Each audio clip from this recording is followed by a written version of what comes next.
এই চপ 6 টাকা পিস? হায় পোড়া কপাল, তোমার মাথা ফাতা ঠিক আছে তো? আচ্ছা, এত মারাত্মক রকমের বিচ্ছিরি লাভ রাখার কি দরকার ভাই?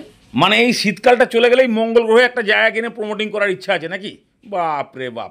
আরে মাত্র 30 টাকা খরচা করলেই তোমার এই চপ না 15টা বানানো যাবে। তারপরে হলিউডের বাতাসের মতন চারিদিকে ছড়াও না, কত ছড়াবে? আর বলছো 6 টাকা পিস? হ্যাঁ মানলাম টেস্ট আছে, কিন্তু কি আছে ভেতরে? ওই তো 10 টাকার পালং শাক ভালো করে ধুয়ে নিয়ে ভালো করে কুচিয়ে দিয়েছো। তারপরে ওই তো একটা সেদ্ধ আলু থেবড়ে দিয়েছো, ওই খানিকটা ধনে পাতা কুচি দিয়েছো, তারপরে একটা ছোট্ট দেখে লাট্টু সাইজের তো পেঁয়াজ কুচি দিলে, আর বাচ্চাগুলো খায় বলে লঙ্কা কুচিটা কম দিলে।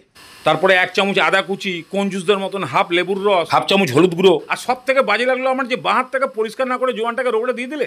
ভগবান জানে বাঁ হাতেই সব সেন্টার টেস্ট লুকিয়ে আছে কিনা।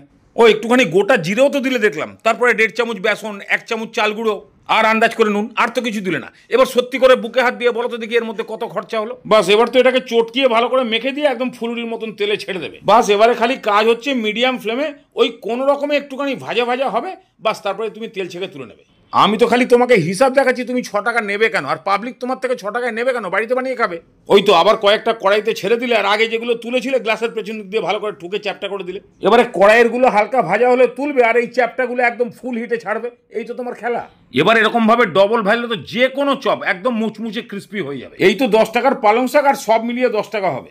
হ্যাঁ, দুবার তুমি ভেজেছো, তার জন্য কি পার পিস 6 টাকা? চিন্তা করো না, আজকে আমি তোমার দোকানের ভিডিও করে ফেলেছি, পাবলিককে দেখিয়ে দেবো, আর কাল থেকে দেখবে তুমি তোমার দোকান ফাঁকা।